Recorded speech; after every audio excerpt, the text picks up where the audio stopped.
all the things I've learned about the art of communication, I've did it after graduating because I realized that as a graphic designer, I was asked to build campaigns, things like that and I realized that I hadn't all the skills for this because I was able to do a great image, a great things, and it was perfect. But I hadn't at this time the idea behind what I want people to feel, how they will use this, and what's the relation with the brand. Hello, everybody, and welcome to another episode of the Creative Insider Podcast. Today's guest is French architect and graphic designer Nathalie Cara. She is the founder of the Cara Agency, an agency specialized in communication for real estate. Because of her expertise, she is educated as an architect and graphic designer, marketing expert. So this is the perfect combination for this agency. During this conversation, we talked through her story, how she moved from Paris to the French Alps and where she's now living as a solopreneur, and how she's pushing forward her business and how she started the business, gathered the skills, and so on and so on. So I suggest you to stay on the whole podcast so that you can hear the inspiring story of Nathalie. And also I'll leave you below all the link to her, how to get in touch with her. And also she has an interesting questionary for architects. So make sure to check the description of the podcast. Thank you very much for listening. And before we start, I wanted to remind you that you could have watched this episode live and ask your own questions to the guest by just joining the real insiders, the cool people that are part of the Patreon community. It's just $5 a month. It's a very little economical help, but a very big help for the podcast and the existence of the podcast. So if you like the Creative Insider, if you enjoy the company of the Creative Insider during, your sports, or while you're cooking, or while you're working, or in any part of your life, and if you want to also join a very cool community, make sure to join the Patreon page. Thank you very much, and enjoy the podcast with Nathalie. Hello, Nathalie. Welcome on the Creative Insider Podcast. Hello, Georgie. Thank you for the invitation. I'm really happy to be here with you. Thank you very much. We met online on LinkedIn. Somehow we're connected since a while. And then you are starting your own podcast. I guess there are a couple of episodes recorded, but it's not live yet. So I did one episode, and I think what you're doing is very interesting. So I decided that it might be interesting to reverse the spots, and you are on my podcast so that we can learn more about your story, because you have an interesting story yourself. So if you want, you can introduce yourself briefly, who you are and what you do and how you got where you are now. Okay, thank you for the presentation. Yes, we met on LinkedIn, and I'm editing the podcast, so it will be released soon. I'm Nathalie. I'm former architect in France, and now I'm graphic designer. And what I find interesting is the shifting between architecture and graphic design. And today I'm mainly engaged to help the architects to develop their communication and to fill the gap between them and the public. Yeah, it's a very interesting transition. A lot of people do this sort of transition, but I want to always start from the beginning. So I'm curious, what was for you personally the reason in first place to study architecture and try to get that career and go into that field? Oh, it came from when I was a child, because I never asked for dolls or things like that, just things to build and to and do again. So this is a part of me. So it was really natural for me to go on this direction. And where did you get your education? So you're from France. Which part of France are you from, and where did you study? I know a lot of people from southern France and eastern France. And I have to say I have a very positive experience with people from Montpellier. They're very funny guys. So where you're located? Where did you study? the spirit of the South is really great for this. It's really easy to make connections with people. I'm originated from southeast of France, so I think it's not Montpellier, but not far from it regarding to the map. And I study my high school diploma there, but after I graduated in space design in Paris, and I was really, really young. I was turning to my 80s, and I made all my career there. Yeah. Instead now. And now where you are after, now you're based somewhere else, if I'm not wrong. Yes, I've moved 2 years ago in southeast France again, but the mountain part. So I'm currently living in a ski resort, but whole time. That sounds like a fun decision to make. How was to move as a young person from the Provence to Paris? Because I know that I come from Bulgaria, where this topic, the capital versus the rest of the country, is very strong. And through my French friends and through my personal culture that I know about France, I know that in France there is this very strong feeling too. And sometimes it must be hard for someone from outside of the capital to move in there. What was your experience? Did you have any cultural shock or any problems, or what was your experience? Not really, because my city, my home, where my parents live, it's more like a small village, you know. So to graduate in applied art, I had to move on the biggest city nearby, and then I went to Paris. So for me, it was just a great decision, and it was really, really fun because there is a lot of museum, a lot of activities, a lot of people, and I could finally meet other cultures, other languages. So for me, it was just excited, but it was never a problem. In the contrary. Oh, so it was an exciting move to go to the bigger city.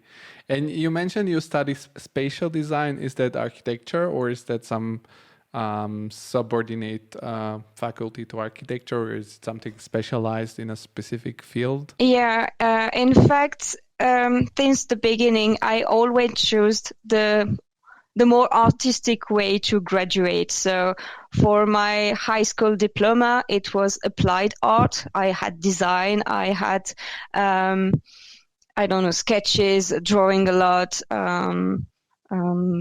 object design, graphic design, everything like this. And I didn't go just through the architecture part, and I graduated in space design, and space design first is more an open way to work in the space. You have landscape architecture, you have small space design, interior design. It's more open.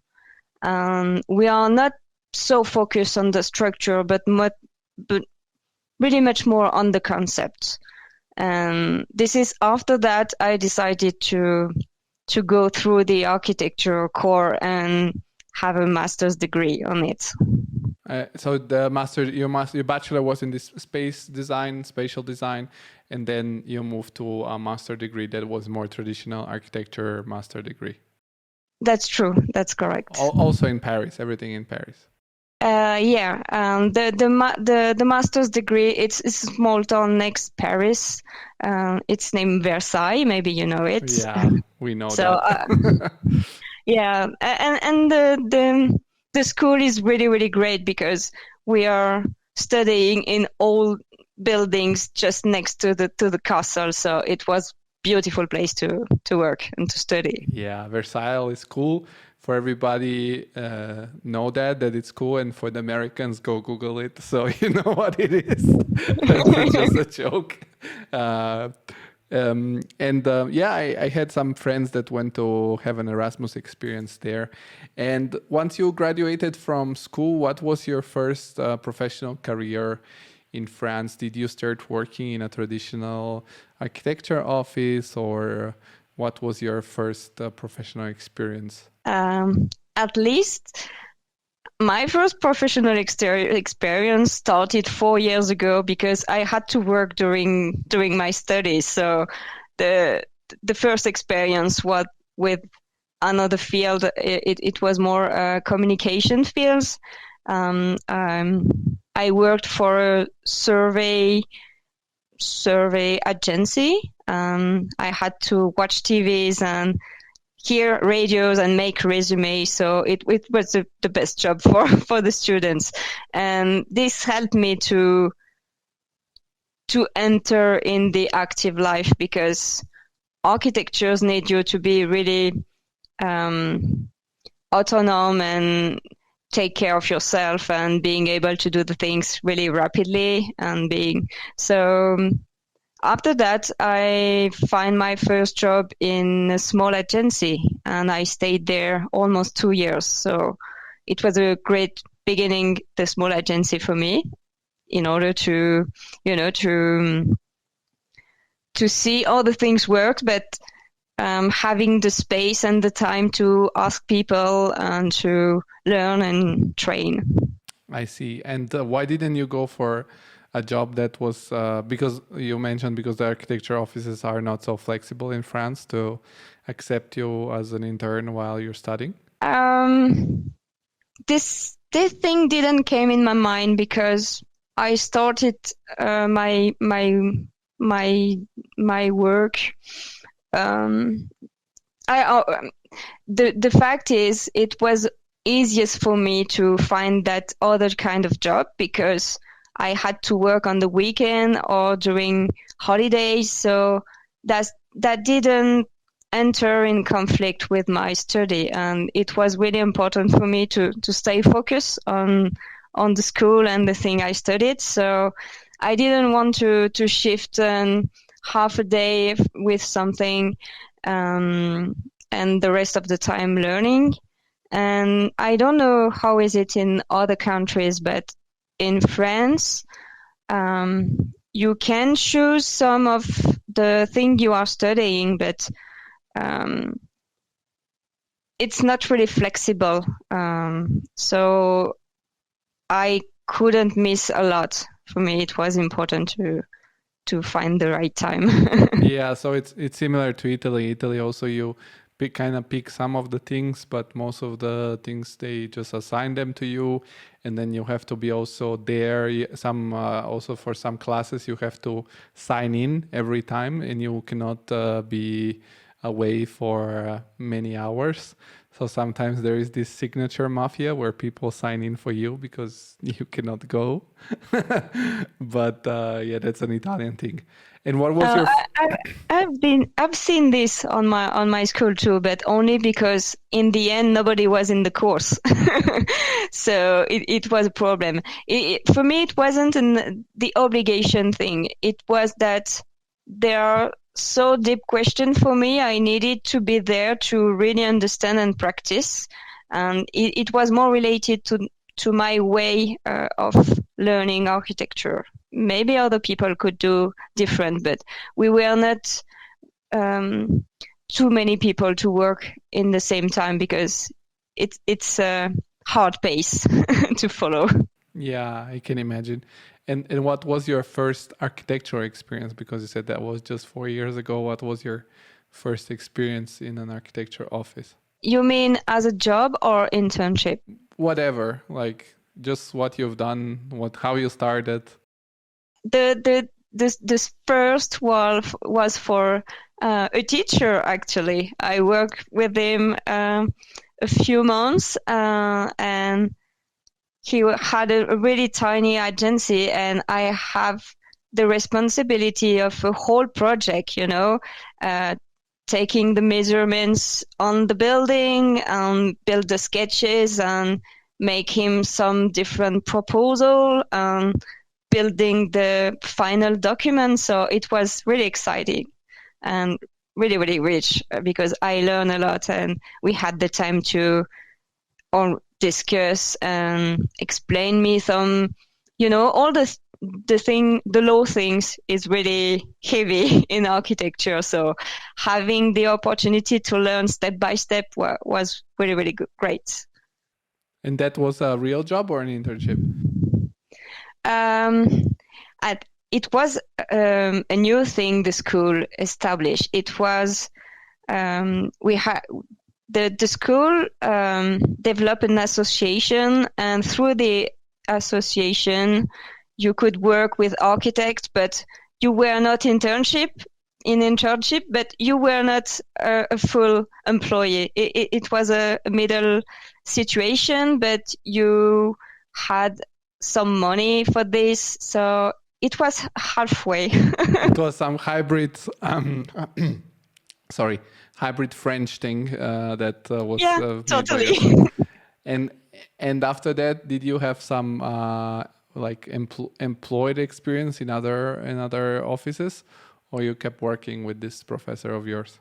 No, I had another experience, but it was wasn't really long, and after it was the job. So no, I didn't work a lot in architecture as a student. I was just... No, but I mean, like, not as a student, like professionally. Did you? Oh yes, that? yes. I had these 2 years of experience in this small agency. This is where I had the greatest project for me, and it was my best years. And after that, they didn't need other people because they had certain kind of projects when you have a lot of work and then you don't have, and then you had a lot of work, and it was the opportunity for me to discover new spaces, and I decided to work in temporary work. I believe this is how we say that, when you work with a company and she pushes you into for other companies who need people for a certain amount of time. So okay, that's an interesting format. I didn't know. So you basically work for several companies that whoever needs support. Yeah. So it was great for me because I could see very, very fast a lot of different organizations and different kinds of projects. So, and meet a lot of people. So when you're young, I love this. So I was be able to work on offices, on hostels, and a lot of things like that. So this was great. But did you work for a company that it does, like an agency that exclusively lends you to other people? Or you were hired by one of the offices, and when they didn't have enough work, they lend you to other offices? No, it was really temporary work. Or I signed a contract with the company, and she told me, oh, we have work on this, or we have work on this. Okay, that sounds interesting. And that was like you did that part-time, and then partly you did something else, or it was full-time at some other project? No, it was full-time always. Okay. And what was you said it was fun for you to discover all these different approaches. I can imagine that, because just by simply changing your work, you learn new things, new approaches, new workflows, new softwares, everything possible. What was the negative side of it, that maybe because you shifted now, you're not anymore involved as an architect, you're not working anymore as an architect? What was the aspect of the job or the reality that you noticed that this thing wasn't for you on long term? I couldn't find the idea. There were several things deep inside me. I couldn't find the ideal environment for me to thrive on a company, but this is life. Maybe it would happen if I stayed longer. But there were also other questions, because I work with a lot of long-term projects, and the first job I had, the most excited I was on the construction site a lot of the time. So I loved this exit stage and work with different people at this moment. But this project was started 7 years ago. So the long term of lot of project was really frustrating for me. So I decided to make a choice and see if I could find another way of working in architecture that would suit me best on this aspect. And these temporary jobs that you had in this project, they were also in Paris, or you were already back in the southern part of France? No, I stayed in Paris. I stayed 13 years in Paris, actually. Okay, so you stayed quite a long period of time there. And I can imagine that this is something very frustrating, that I work as an architect now 7 years, 2 of which I was part-time because I was finishing my thesis, but still already in the real job. And for me, the first time it was very shocking is in Germany, we sometimes print out and put somewhere on the wall the time schedule of the project, the time plan, to see what needs to be done until when. And usually this spans in the next year and a half. And I always say it's so sad that you can see your future printed on, like how you're gonna lose your next 2 years, how you're gonna spend them on this project. And that's a little frustrating in architecture, as you said, because it's not so dynamic. It's not so, it's not as any other job. You have to stay on the thing for a longer time. It's like running a marathon, but once you're done, it's very satisfying. But I can imagine that it's not for everyone. Sometimes it's not even for the people that do it. It's not so fun. Sure, sometimes, but I had to try and to see if it fits for me. But in the first company, people were working for urban planning, what the most longest project I've ever seen. It changed a lot, and so for me, it wasn't really adapted to my deep personality, but I would have been happy if the long-term project didn't bother me, but it deep inside me, it was scratching me over. So I want to see other things. I want to go further, but well, yes, it was finally a problem. Yes. But I'm curious also, a part of this, I have experience with Italy and Germany. What is the work environment in a French office? Is the hierarchy quite vertical, or is it quite horizontal? I know that it changes and you cannot be super happy with everyone, but are generally people friendly, or are they competitive? Because I think here in Germany, in the most successful offices that I've worked at, the hierarchy is very horizontal, and they try to have a lot of communication and to put you in your best position to perform at your best. And there is not really the feeling that the boss comes and say, I am the boss, I know everything better. On the contrary, in Italy, it's exactly like that. Like the boss comes and says, I am the boss, so you shut up and you do what I tell you. And I've never worked there. This is from things that I've heard. And there are a lot of Instagram pages that have screenshots of emails and stories of horror stories from the offices. So what is in France? What did you hear about France? I haven't heard anything. That's why I'm asking you. I don't know. Your friends never told you about this? No, they were friends while we were studying, so I don't really know. How is it? I haven't. I know the only one person that I know working there. We didn't talk about it, but he, after years or so, turned into architectural visualizer. He started doing visualizations. So I don't know. We didn't talk about that. Okay. So you're the first. We don't have so many French people on the podcast also. So you're the first one, and you're out of it, so you can speak more openly. Sure, but I would have speak openly anyway. It's just that I can only speak with through my experiences. So I can't really say that it's the reference, but it's a reality, a part of a reality. And at this time, because I stopped working in architecture 5 years ago, so this is the timeline. And what I perceive is very, very highly vertical. So really difficult to make things change or to suggest some improvements, or because things are working like this until now. So why do you want to change everything?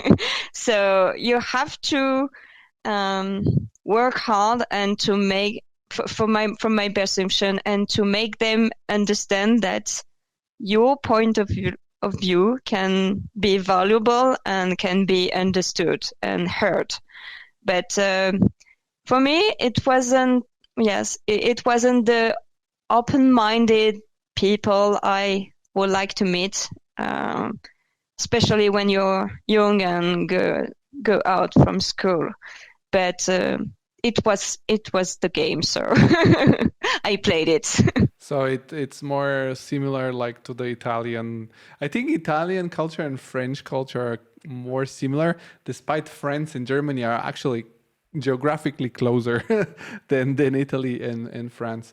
And how about the economical side of things? Because another horror story from Italy is that you get paid crap because they basically hire you as a freelancer.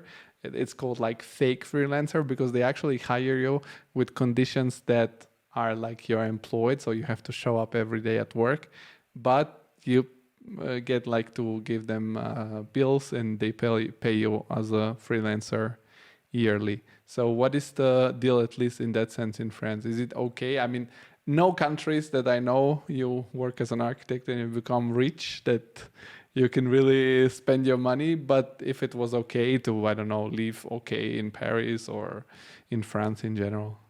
Actually, I have two sides to share with you, because I have the architect's point of view, former architect's point of view, but I also worked during a few months in the insurance part. So in France, we have mainly one big insurance company for, say, 90% of the architects. So I had a great overview of how, for whom it works and for whom it's difficult. And from the inside point of view, when I was architect, I always had contract and everything was clear. So this is the good point, but I've never had a lot of money, and when I felt that they were trying to pay you the lowest amount possible and acceptable. And regarding the numbers of the level of study and the numbers of years of experience, if I wanted to make a lot of money from the beginning, I should be an engineer. So you'd better be an engineer in France than an architect. But I don't stay enough longer to say more about this, but what I've heard from my colleagues that are still in architecture, if you have the hard part for 4 or 5 years, and then if you stay in the company, you can go higher and go have money and go have some responsibilities. So, but there is some desert period time you have to endure, and then it will be better. Maybe it's a way for the field to sort the people and to keep the most strongest one or the most fitable for the system. I don't know. I don't have the answer. And from the insurance part, there is a huge numbers of architects who are barely able to pay the bills, and they are most solopreneur architects. This is the saddest side of of the architecture part, because we don't talk a lot about them, and they are struggling, but they are doing a great job. But it's really difficult to make money in architecture, I believe, when you're alone and you have no connections in France. I mean, that's everywhere. But you were working in the insurance company that insured architects, right? Yes, for a few months. And your salary there compared to if you were working in an architecture office, was it way different in a positive way? No, it was lower, but it was a small job just to help them during the declaration period, because they had a lot of numbers and questions to deal with. So it was really interesting for me to have this eye on this, because we don't really know how does this work, but some people are making money, but a lot of them are really struggling. Yeah, I can imagine that. It's a real problem, and I've discussed this with many people. Actually, on the last podcast before this one, we had this British architect, Claire Nash, and she has written this book about work-life balance, and in architecture in particular. And she has reached that work-life balance by starting her own office. And she said that one of the biggest mistakes she has made at the beginning was to not charge enough. So maybe also one problem with this situation you mentioned is that young architects also are not able to do business and to charge what they actually should charge. So this might be also sure, and also think that they will have to pay taxes and insurance, but not from day one, but 1 year in 1 year. And some of them, the year passed and they are saying, oh, but I had to pay all this amount of money, but I don't have it anymore. So maybe it's a business question. I don't know, but it's part of the reality. Yeah, that's a thing that I think people should read a little bit about business before going solo or starting their own office. Okay, so you have this few years of experience in the architecture field. You have seen different things. Some things you liked, some things you didn't like. In the end, you decided you don't like it that much, and you wanted to shift to turn into something different. So what was, first of all, how did you go for it? Like, did you decide now it's cold turkey, I'm just quitting my job and trying something else? Or was it a slow transition that you had some idea in your mind what you're going to do, and then you figure out that the market was there for it, and then after getting a couple of clients, you said, okay, now I'm going to go for it and leave this job? It was a long-term decision. And in between, when I was in temporary work, I also started my company and tried to make freelance job.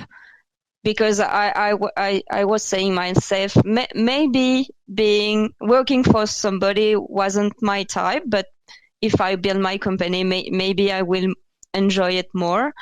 But this wasn't fulfilling for me, working with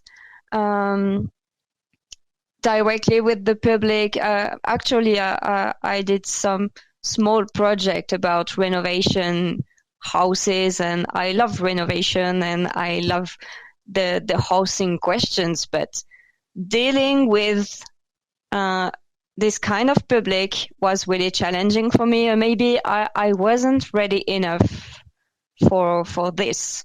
So I still work with temporary contracts, but slowly I remembered what was exciting me when I was younger and what I loved when I was at school, and maybe the idea of something with less constraints and more creativity and possibility could be better for me. So it took me time, and I remember that when I was on these agencies, people always asked me to make the pitches presentation or thing like that. So I remember I had some skill and maybe I could do something with it. So I tried to to make peace with the architecture at the time, because for me it was a failure, to take all this time studying architecture, graduating, working in this, and just finally choosing another path. But I realized it wasn't a failure. It was just a step for me to go where I am now. And maybe I needed this. And what was like the things that, how did you figure it out to become a graphic designer? Because if I was like, did you decide to try it on yourself, or did you apply to then offices that were graphic design studios? Did you have some mix of knowledge that you have gathered from architecture, from the communication jobs you did, from the insurance jobs that you did? What were the ingredients of the recipe to make this happen? Actually, it was graduate a new degree, but in graphic design, because for me, there was a big difference in believing that you know how to communicate and being able to do it right, actually.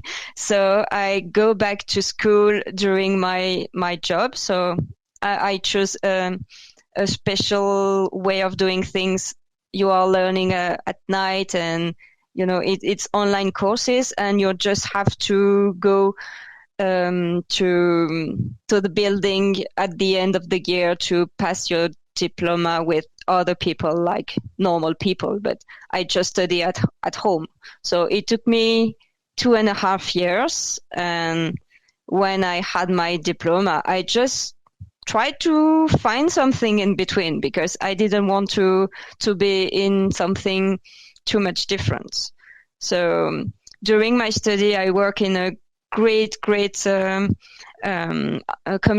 agency. They made 3D, they make animations, and it was really, really great. But I wanted to keep a link with the core things with it, architecture, which is architecture in me. So I found my first real job in graphic design was for an international real estate company, and I integrated the team of the marketing, and I started to work there during 4 to 5 years. So it was the perfect job for me, because we were dealing with buildings. I had to make pitches. I did already know how you read a master plan, because a lot of people don't. They just make colors on this, but there is a sense on everything. So for me, it was a good strength to be an architect and to work for this kind of people, even if real estate can be the evil for the architects. No, not at all. Like, the real estate is our client. It's just we work for those people. I don't see them as the evil in the room. It's just our client and numbers. And exactly, this is the point, that architects need someone that tells them always that the numbers need to fit in the end, because you cannot do these things.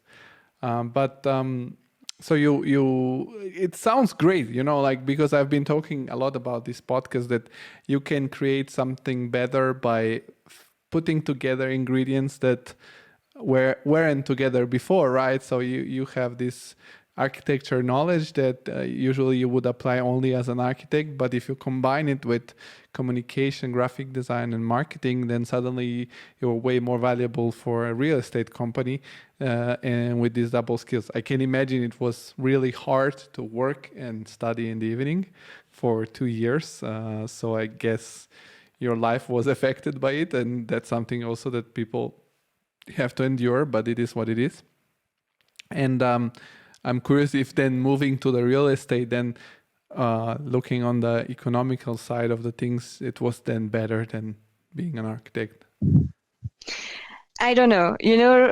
Today, architecture, building, and real estate, this is not the best moments they are going through, because a lot of investors are waiting to see if it's a perfect moment to invest, and the owners don't want to sell with losses, so they are waiting. So this today real estate is not the golden age. But back in your days, was it good? Was it not good? It was slowly going down, but more slowly than today.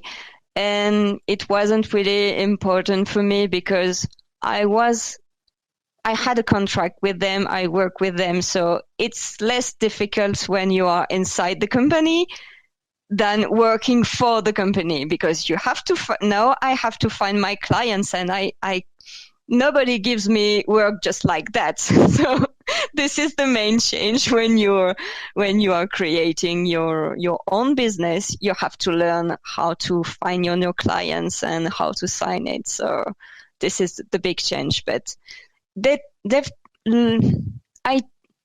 learn a lot with them, because when you are, I was mainly working with the part that is involved on selling buildings. So the kind of people I was connected to is really, really different from the kind of people I was in school or in architecture, but they have the business in mind and the numbers is in mind. So it was really, really interesting for me to be in the contact of this person. So thanks to them, if I'm here now, it's because I was with them before.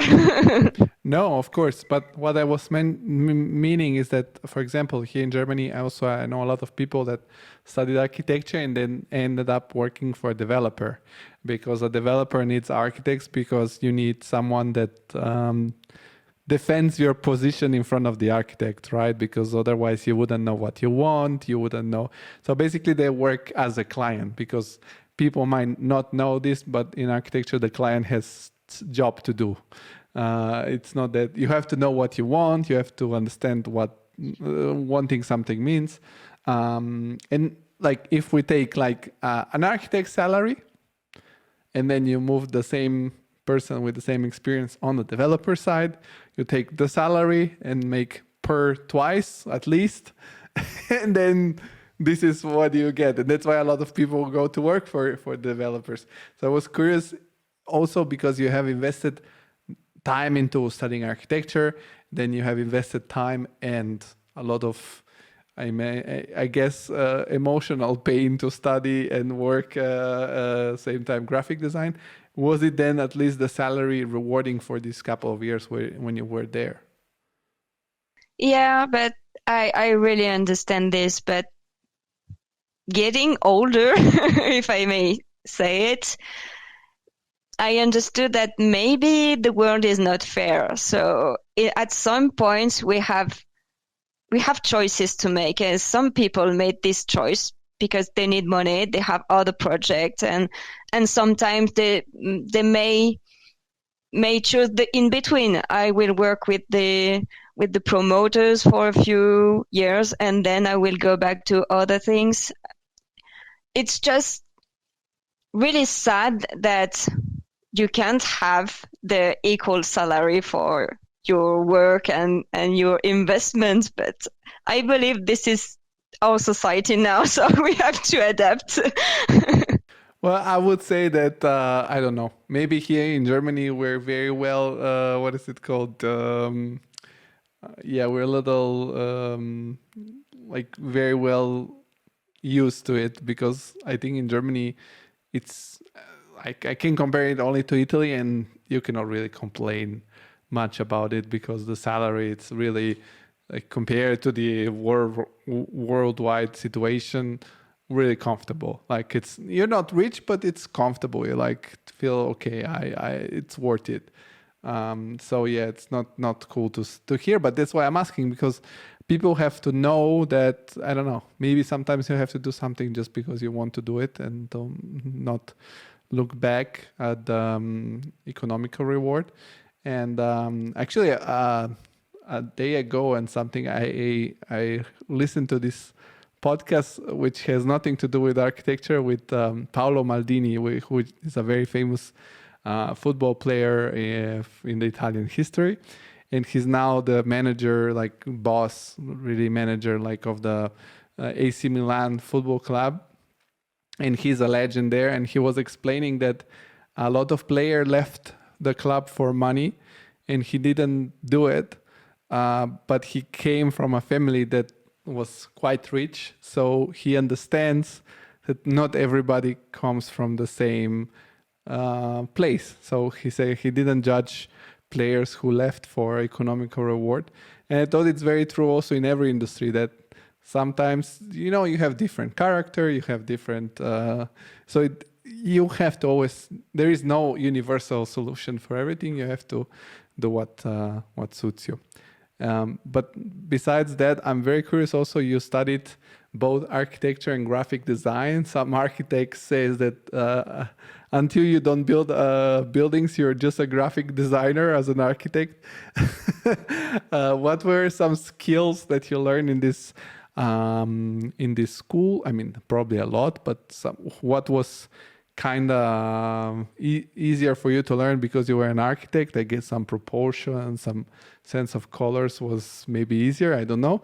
And if there was something really about communication that it was eye-opening for you, or some skill that you learned and that you were like, okay, this is a game changer. First, to have a new degree in graphic design was more easy for me because I've done a lot of the required things. So I just have the graphic design part to go deep. And about the architecture, what fuels me the best, what is very useful, is the ability to see on space, to see things in your head, and before, without needing always drawing, you know, you can see different variation of a thing in 3D in your head, and just decided that the third one is great, and you don't need to make all the iteration with the drawing, so you can save a lot of your time and go deep on other details. The skill of drawing, because in architecture and all the art study background, I draw a lot, so it's really easy for me to make my ideas clear for the clients, or really, really close to what's in my head. And the structure the architecture gave me is really important. You know, I've seen a lot of people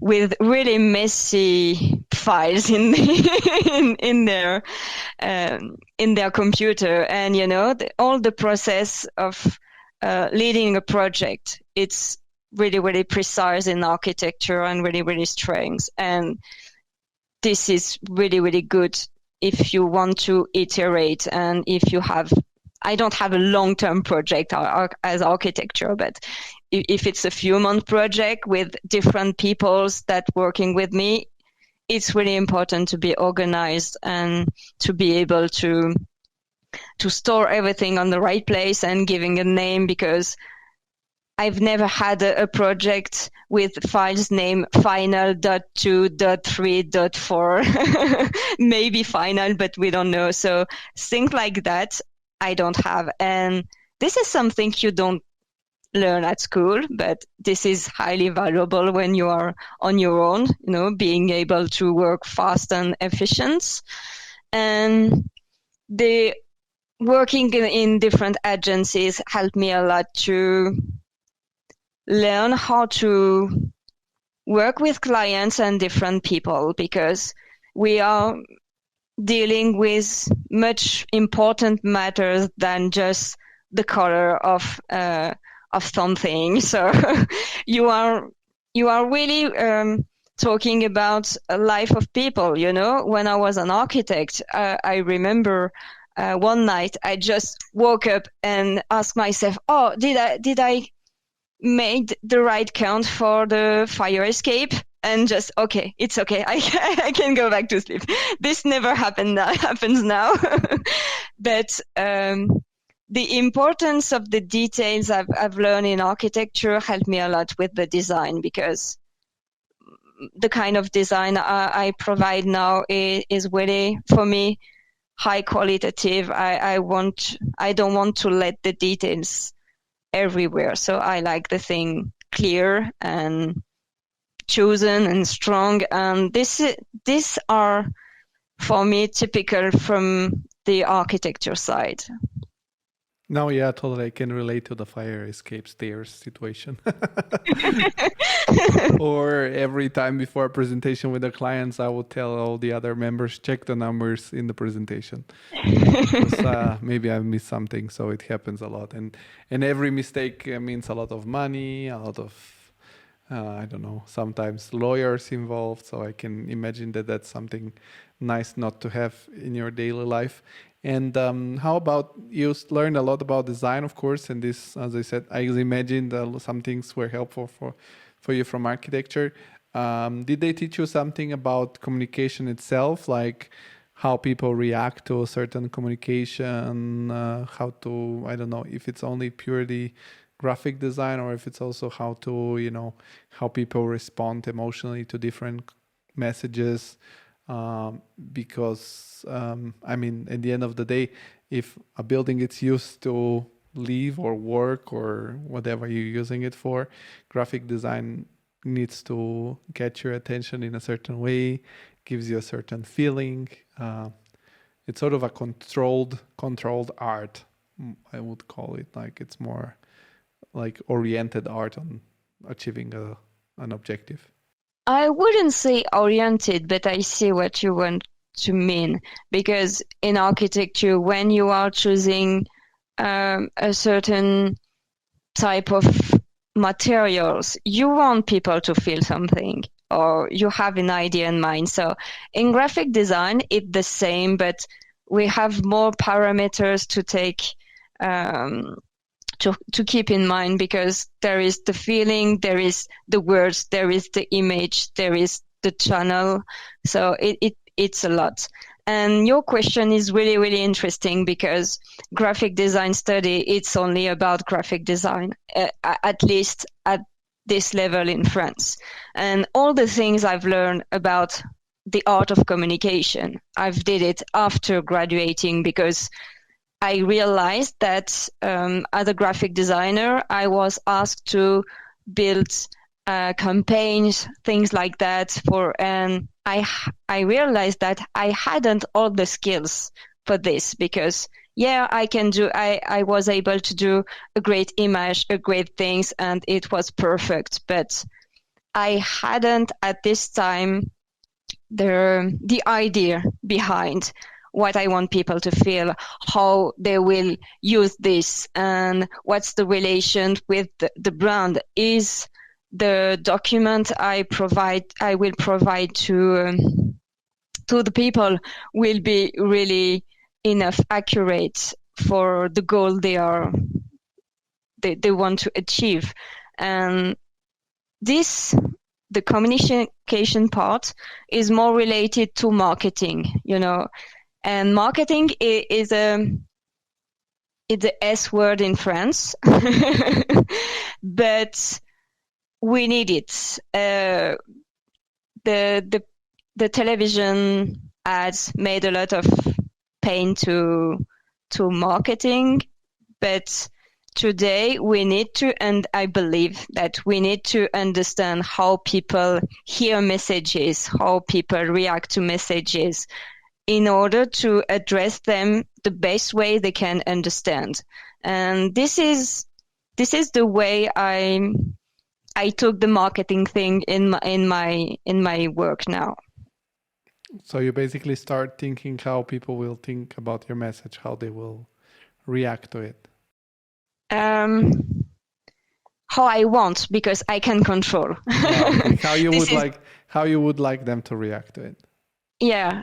And this leads you to learn a lot of things about bias and things like that, and the theory of colors, and the the buying, how the people buy things, how they react on their customer journey. So it seems to be complicated, but when you have all this in mind, when a client comes to you, it's more easy to ask him the right questions. Why? Because when people come to me and say, oh, I need a logo, or I need this, the first question is, why? Why do you feel that you need this? And why do you feel this is the answer to the real why? So this is something I wasn't able to ask to a client 4 years ago. So I believe this is an important part of the graphic design work. And how did you educate yourself in this field? How did you, because you said your school and your education was purely about design, where did you learn the skills about this marketing and selling? I had to say first that my former employer, my N+1, we can say it in English. She was directly What does it mean, N+1? Oh, in France, it's number, the people just above your head. It's number. Oh, your superior. Yeah. Okay. We say N+1. And that's very mathematical. people above your chief, it's N+2. So, okay. So you're direct superior. Direct superior is in English. Okay, so my direct superior was a pure project of marketing, and I admire her skills to simplify things, simplify the message. So I remember that she told me about a man which name was Simon Sinek. I don't know if you have ever heard of. And when I started my graphic design agency, I remember this. Oh, let's see about this guy. What did he say about what did he say about marketing and things like that? And I just started by reading and reading more and reading again and applying. And I realized that it wasn't enough. So I needed to open my mind. So I joined 2 international communities. One of creative based in LA, The Future. I think you might have joined this once. I don't know where you are now. No. I haven't joined them ever, but I know Chris do, and then I have interviewed other people that have joined the group for this period of time. But they have a lot of valuable content also online, and I sometimes listen to that content too. So the idea for me is I have to learn a lot of things. I can't go back to school or to study every night for a diploma because I don't need a certification. I need skills and I need to apply skills. So I slowly built my daily routine of learning things and applying things. So in 1.5 years, I learned a huge amount of things around marketing and sales. I have to learn sales too, because in my opinion, if I wanted to help my clients to get to his goal, it was important for me to identify if the solution he asked me was the right one or not. So my the view I have on my work is really personal. Maybe a lot of graphic designers never want to learn marketing and believe that they don't need it, and fine, they will do a great job. It's just for me, from my path and my life, I believe that this is the kind of thing I want to offer to people, the kind of clarity I want to offer through our collaboration.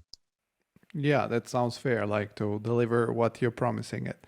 And you mentioned your agency.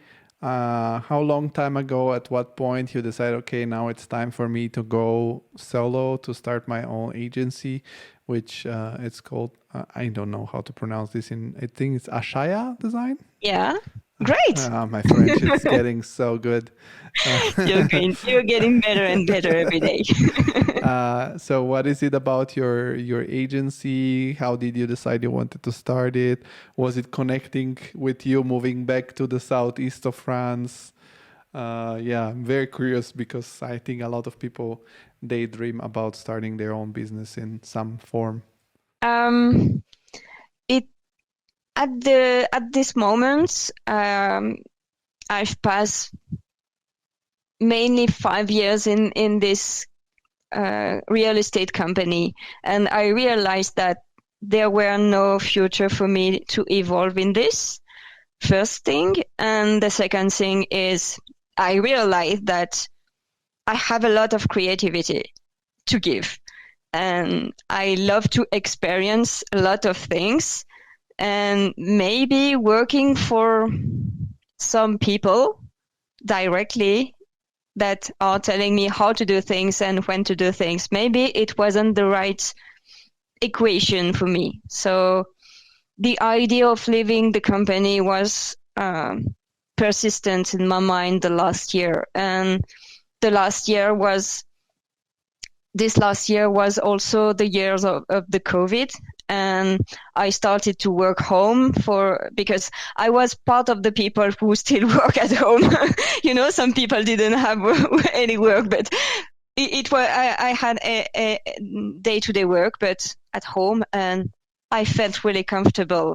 And at this time, I had almost 3 hours a day of transport from home to work and work to home, and 3 hours a day is a lot. And it can be exhausting. So I realized that, I could work from home and everything works. So maybe there is something to do there. So when the COVID arrives and the company let me work at home, I slowly put this idea in my mind that maybe starting my company could be the answer to all these things. So I left the company and I moved to France, south of France, because this was more personal part, but I'm really, really fond of nature and rock climbing and running and trail and things like that. So being outside every night and every week was something that interrogated me. Maybe we should find another place more suitable with our new way of life. So it was, at the end, it was really easy for me, because when I accepted the fact that I don't want to work for people inside a company, I don't want to stay in Paris anymore, and I validate the fact that I can perfectly work from home, because not everyone can work from home. It can be difficult for some people. So it was so easy. Go. But the most difficult part for a lot of people is just to launch the go and to accept the fact that this is a jump in nowhere, because you don't know if everything will work and you will do all the things, but you have to start at a point. Yeah, of course. But also the thing is that you have to have a plan, right? So because you can jump from one building to the other, but if you miss the rooftop of the next building, you can hurt yourself. Did you have at least some people that could have hired you as a freelance in the beginning? And did you have some, the runway, as they call it, like a few months or a year saving, so that even if you don't get any work, you can still survive? What if you can share some? Again, this is an open question, so you can share as much as you want. I don't want to ask you to things that are too private. There is no problem about this. I left the company with money, so I had almost 1 year and a half in front of me, so it was comfortable. I assure you, and I'm really, really aware. And this was a chance. this is the first thing. The second thing that helped me a lot is to build a business plan, something that a lot of creative people don't know yet, because it's really difficult to put all your ideas in papers and in numbers, and it helped me to validate the fact that at least in the paper, I can run a company and I won't have to close the door 1 year after starting this. So this was the important start, not to miss. And then I slowly started to work in the beginning with my former employers, but I really, really quickly realized that the money they wanted to give me as a freelancer wasn't the money I want, and I can't say deserve because it's really personal, but I wanted to charge more, so I had quickly to find new clients, so I couldn't depend on the former referral. So it started hard. It started hard, but this was really the best moment to learn. It's at the beginning, because if you are running great for 3 or 4 years and then you have no clients and you have no idea how to find new ones, it could be really difficult. So here I had some clients, enough to pay me and to pay my bills. So for the beginning it was good. And I'm not counting the fact that I had how do you say, spare money, money for the saving. Sorry.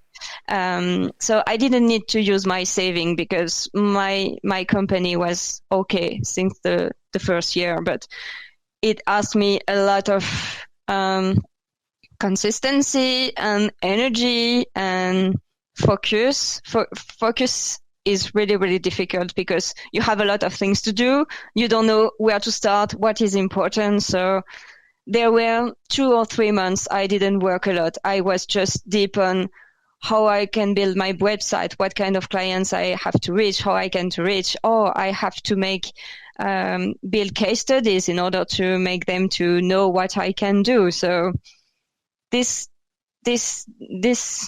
beginning was not so easy. No, I can imagine that, of course. And what was in your business plan? I'm really curious. Like, if you can share an overview, what people write in a business plan.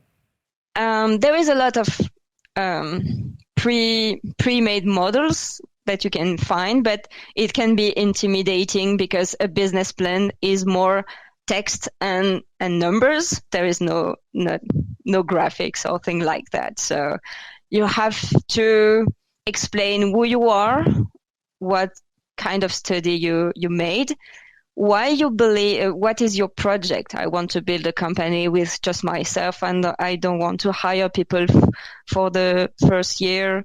And then you have to explain what kind of ideal clients you want to reach, how many they could pay you, how many projects you could do, where do you want to work? If you want to work on the office that you will rent, or will you work at home? Do you want to partnership with people? Have you think about the low side of the project? Will I have to what kind of topics I will have to be careful with? Because there is a lot of I've missed the name. When you use typography, you have to pay to use it in different cases. So you have to explain that you can master it and what you want to do for whom and how. So it's really, really deep documents, but it's really hard to produce for the people who are not really comfortable with the administration part. But it's really, really important because it helps a lot to put the idea of the head and see if clearly it's too far from the reality, or yes, it can work and you can go. And this is with this kind of documents, you can raise money. ask for money for the banks or things like that if you want to buy new computer. So this is main documents I think every people who want to launch a company should do, even if you don't have a lot of clients or projects.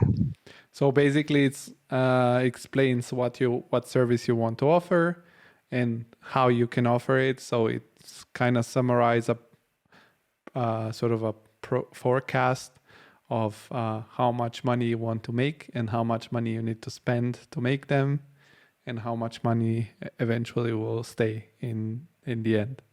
Yeah, and also, how do you want to reach these people? Do you want to reach them by emails? Will you do it forces you to think about I'm going to talk the marketing, but the funnel, the customer journey, from how do you attract your client, and which step they will follow until you will sign with them and do the job.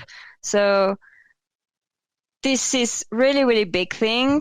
And I don't know if you have this in Germany, such kind of things. Of course, people I've heard about business plans, but I'm not in a position that I do it.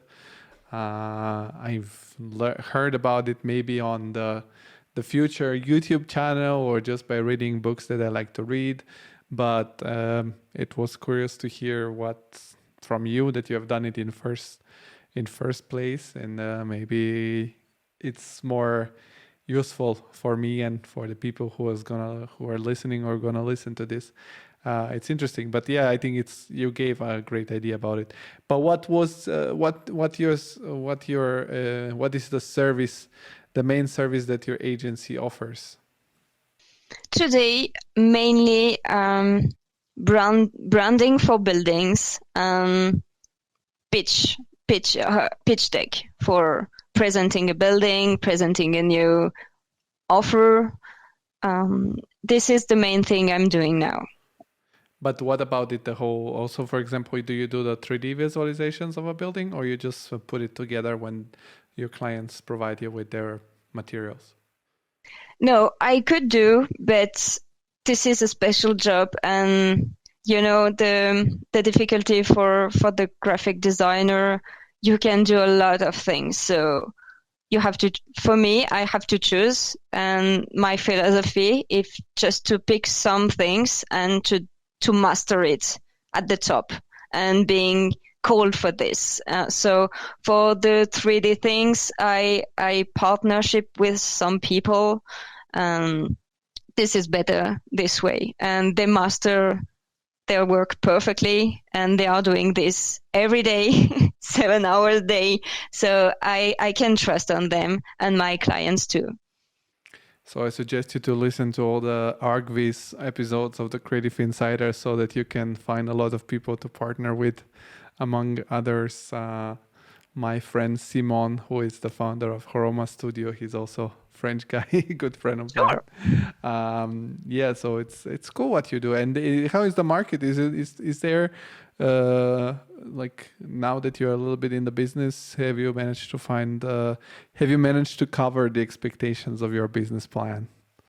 Not for the first year. It was most difficult for me, because what I didn't understood in the beginning, that I had to make connection and keep my networking growing, and I didn't do anything of this until this year. So I'm really, really late on the subject, and I should have remembered that the people in real estate work a lot with referrals and networking. They have not really big problem to reach people or to find clients. So I should have remembered that. So it was really difficult because I had great expectations for the first year. So I have to lower down, because now I understood that running a company is not so easy, and I've not chosen the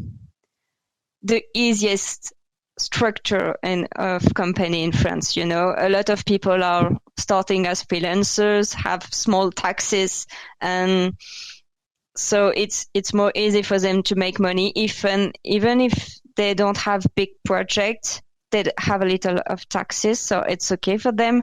But I choose the biggest size for different reasons. But one of them was I wanted to invest in computers, in materials, so I had to start with it. And taxes are more important. So even if I did a great amount of profit for a freelancer, it's not enough for a company like mine. So I hope this end of the year will be better, but at least the great point is with the same amount of projects, I have at least double my prices. So I don't need to make a lot of projects to have the same amount from the last year. So I think it's a good indicator from the health of the company.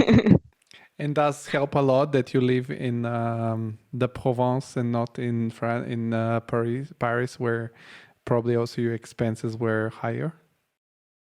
Not at all, because I've I've chosen some weird situation and that is where the architecture core is joining my day-to-day life, because I'm living in a ski resort. So you don't have a lot of lands available to build things. And the attractivity of the ski is making the rent really, really high. And there is a lot of rich people who are actually buying a lot of lands and a lot of buildings. So the locals are really struggling to buy their house or to buy a land. And we are reaching we are not at the prices of Paris, but we are not so far. So it's not the best way, the best land if you want to buy your your home, or you buy your space or develop something. But maybe it's good because your clients will be coming directly to your ski resort, developers and stuff like that. Maybe I cross them on skiing. where did you say, southeast or southwest of France? I forgot. Southeast. I'm on the mountains, really next to the Italy. Oh, I am next to the Italian border. Yeah, so, 2 hours from Turin, if you know. Of course. I have an Italian passport. I grew up in Italy, so I know that now. I saw a couple of years ago a documentary that the refugees try to go through the border. Totally. There. So you're somewhere there. This is the perfect the perfect land for this. Actually, the border is 30 minutes from here. I live in Briançon. Maybe I'm not sure you know the name. Yeah, I've heard that it's a very famous town in Italy because of the immigration issues that are there. But beside that, it's not part of the conversation. We could open a completely different subject for hours, which is not our field of expertise. I wanted to ask you, now that you're there, how does your daily life look like? Because as you said, working in an office in Paris, it's a completely different experience than working for yourself in Briançon. So do you work at home? How do you keep yourself disciplined to dress up in the morning and not stay in pajamas and stuff like that? Okay, so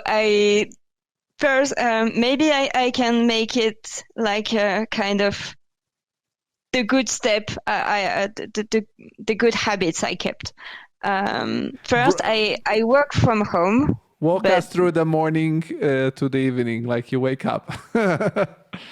So this I will talk about now because it's changed. Last year, I woke up very, very late, and maybe at 10 o'clock, and I worked until midnight or 2 or 3 o'clock. So I did it for a while, for at least a year, but I realized that on long-term run, that can't work, because most of the clients need you during the day and the early day. At least in real estate, the day is just starting, so they have open-minded and you can reach them more easily. So not being up at least 9, it wasn't really good for me. And also, even if I didn't believe it in the beginning, but working night, I really love it, but you don't have the focus and the energy that you have when you just woke up. So today I'm up at 7 a.m. It's really better. And the second thing I've changed is keeping time for me when I wake up, doing yoga or sport, because it's so easy to get trapped on work because your office is just next door. So starting with some time for you, it's the insurance that whatever occurs in your day, you will have this time for you. So you will be able to just clear your mind, take care of yourself. And when you are a freelancer, it's one of the big mistakes we all do, overthinking, working too much, don't taking time for you, for social, for friends. And sometimes you enter a dark tunnel and you are just so in the fact that you need to do the work, there is a lot of work to do. And the danger is to wake up in the morning, you are so tired and you don't want to go to work and you don't know why. It's just because you didn't rest for the past 3 or 4 months. So this is the main thing to remember for me, because we are doing the long-term run, the long-term game. So important to take care of yourself. And then the thing I didn't do last year and I do every day is to reach out to potential clients and people on LinkedIn, mainly because it is my main funnel. And this is really important to keep the connection with people and to know where they are, what they are doing, what is their actuality, what do they need, can we help them. So it's the nurturing part in the marketing, blah, blah. So especially when you are working from your home, because you don't have a lot of connection with people socially as a human being. This is really important. And if you want to work on your own as an architect or the graphic designer or any other fields, this is what I would recommend. Always connect to people every day. And that's it. And then I do my post. And after that, I do my things like, administration, call back to client. Oh, we need we send you a code. Did you study the code? Are you okay? Could we meet? All the things that doesn't make the money, but you have to do this if you want to have some projects. So this is the administration part, the content. And after that, I do this in the morning now, because if I do it in the end of the day, I won't have the energy. So, and this is something important, but something I really don't like. So doing it get rid of it at the beginning of the day. This is the best decision I've made about that. How much of your day it's more or less stuff that you really don't like to do, and how much of it is stuff that you like to do? Oh, it's just 1 hour for the things I don't like, so I think it's bearable. It's okay. It's okay. No, it's great. And last but not least, I'm really curious because I was part of it. You've recently started this podcast that I don't know if it has a name already, or this is what is the idea behind, where in your business plan or in your strategy it's the podcast fitting? So this whole thing came from an observation. Some of the people I know, I have still connection in architecture, and they have really strength and direct vision of what is architecture and what is marketing and communication and how the things need to be done. And I was really interesting to open a channel of communication in order to meet other people and to understand how do you do architecture in other countries.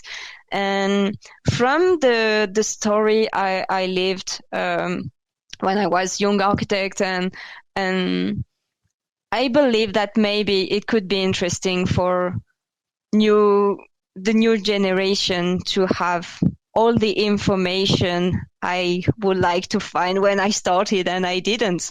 So the idea was to start interviewing people from the architecture field. It was important for me that they came from different countries to give them a big oversight, because the French way is not the only way, it's not the best way, it's not the worst way, but it's important to make them realize what is to be in active life. And so this is why I reach you.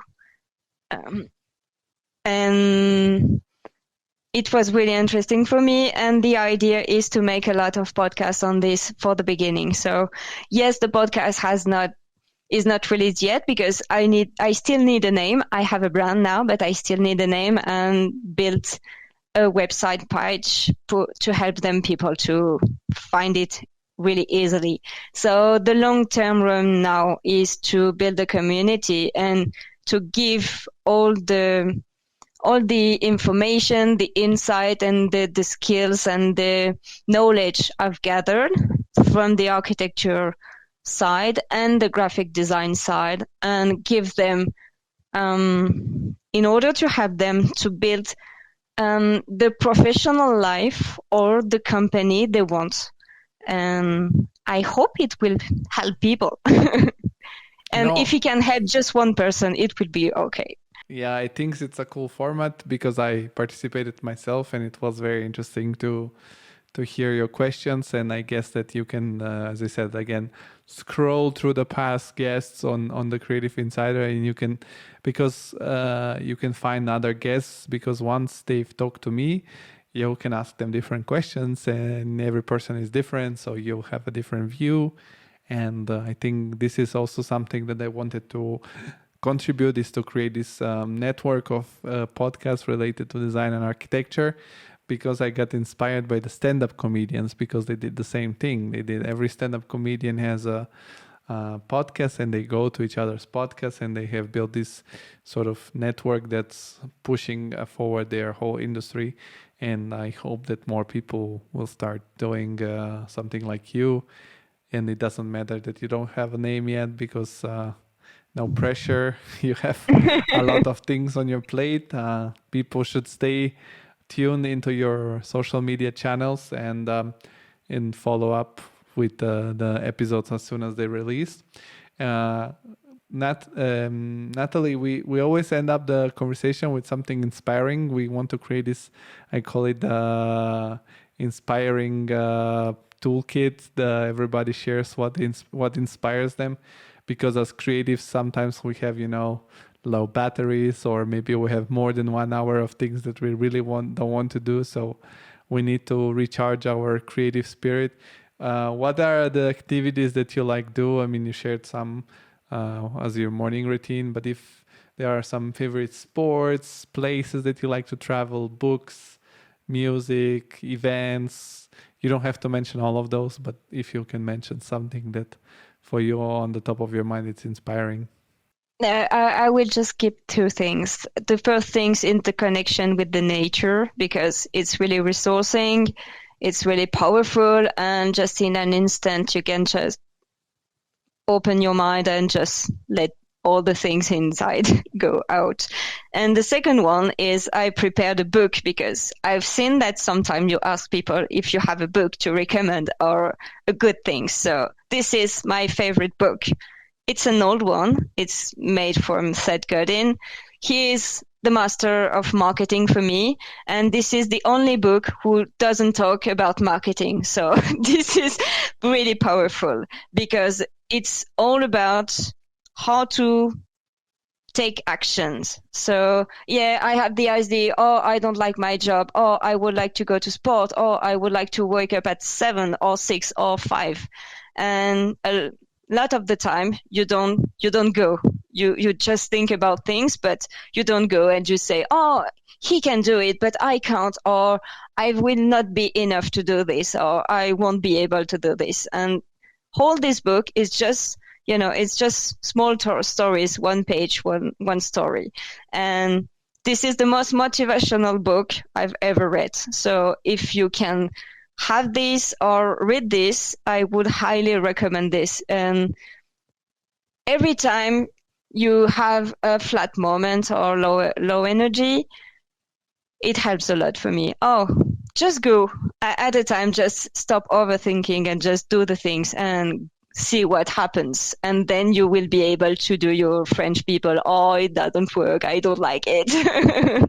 So for the people who might just listening, not watching the video, the book is called What to Do When It's Your Turn by Seth Godin. We're not sponsored, unfortunately, but this is the book. This is an old book, I hope you will be able to find it, but this is golden. I'm pretty sure on Amazon or somewhere online people will be able to find it.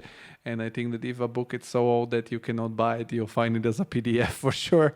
So I think it's a great input. I've never heard about this book before, so I'll check it myself. And Nathalie, thank you very much for your time.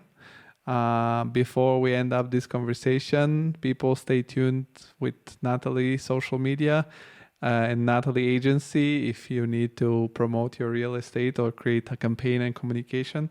So Nathalie, where can people find you? Okay, you can find me first on LinkedIn, first name and last name, Nathalie Cara. So, or you can ask to Georgie where I can find this person, but you will find the link on his page. And you can also find me on Instagram at Nathalie and the Architects. And you can also find me on my website, but it's more corporate website. So I'm not sure you're the target, but if you want to see how I speak with my clients, you can find me in www.ashayadesign.com. And if you can't write it, just ask. All the links will be below in the description. Nathalie, thank you very much. All the best for your agency, for your podcast. And I say this is your first time on the Creative Insider. It doesn't have to be the last one. So in the future, when there are news, you're always welcome back. Thank you very much for sharing your story. Thank you. Bye-bye. Bye.